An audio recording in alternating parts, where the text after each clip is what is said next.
मंत्र जोई जपत महेशु महामंत्र जोई जपत महेशु महामंत्र जोई जपत महेशु महामंत्र जपत महेशु काशी मुक्ति हेतु उपदेशु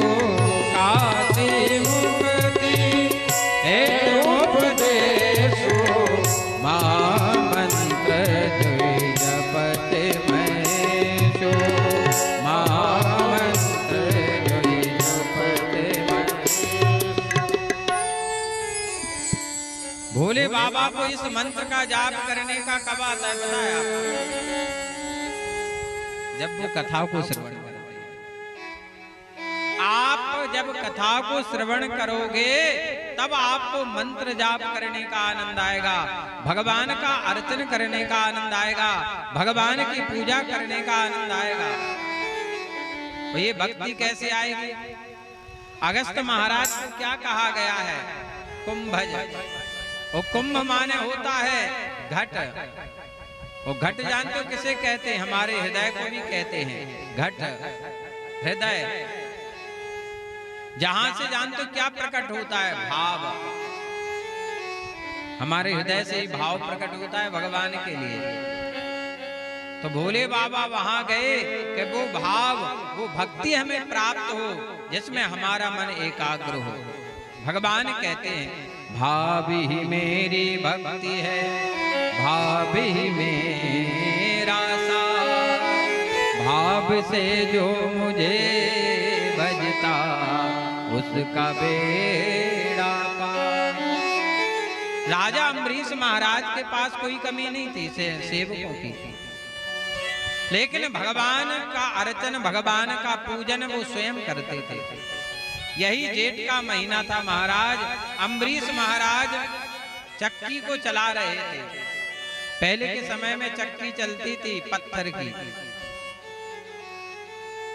चक्की चला रहे थे अम्बरीश महाराज, तो उनको पसीना आने, क्योंकि जो सुकुमार होता है, जो एसी में रहने वाला व्यक्ति होता है, वो गर्मी सहन नहीं कर पाता है। पसीना आने लगा। हमारे ठाकुर जी से नहीं रहा गया, अम्बरीश महाराज के पीछे आ गए और हवा करने लगे अपने पीताम्बर से। अम्बरीश महाराज ने देखा ये ठंडी ठंडी हवा कहां से आ रही है, तो देखा कि पीछे से ठाकुर जी अपने पीताम्बर को हिला रहे हैं, हवा कर रहे हैं।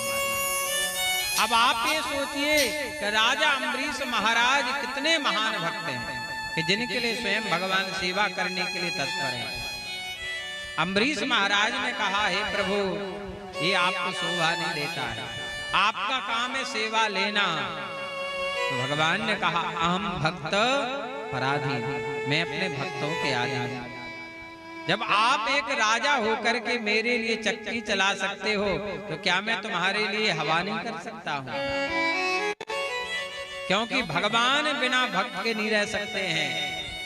एक ग्रंथ है महाराज, उस ग्रंथ का नाम है भक्तमाल। जानते हो भक्तमाल के श्रोता कौन है?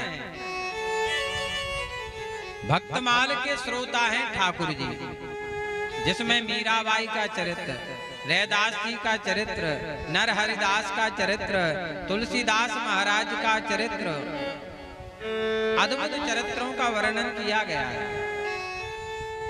उसे भगवान सुनते हैं।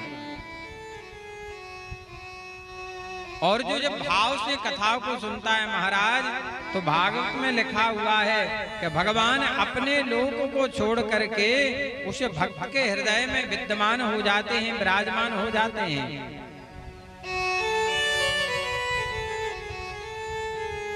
फिर भगवान अपने आप को नहीं रोक पाते हैं।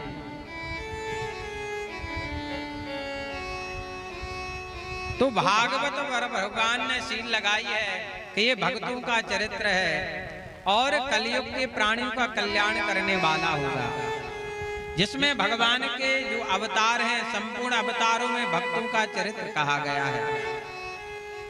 राजा सत्यव्रत महाराज हो, प्रहलाद महाराज हो, प्रियव्रत महाराज हो।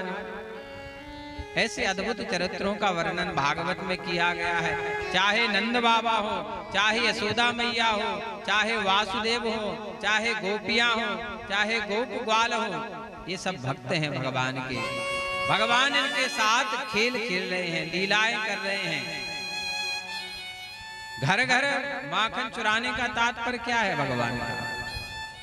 अपने भक्तों को प्रसन्न करना, उनके साथ लीला करना। भगवान वन में गायों को चराने के लिए जाते हैं। गाय में समस्त देवी देवता निवास करते हैं। क्यों निवास करते हैं? क्योंकि भगवान को गाय बहुत प्रिय है। भगवान को दो नाम बहुत प्रिय हैं, एक गोविंद और एक गोपाल। कल मैंने आपको ये भागवत का एक श्लोक याद कराया था, केवल चतुर्थचरण के गोविंदाय नमो नमः। केवल इतना मंत्र अपने जीवन में धारण करे रहना, आपका कल्याण सदैव होता रहेगा। 24 घंटे में एक बार जरूर कहना गोविंदाय नमो नमः, इतना जरूर कहना। तो भगवान को लगेगा कि आपने कथा को श्रवण किया है।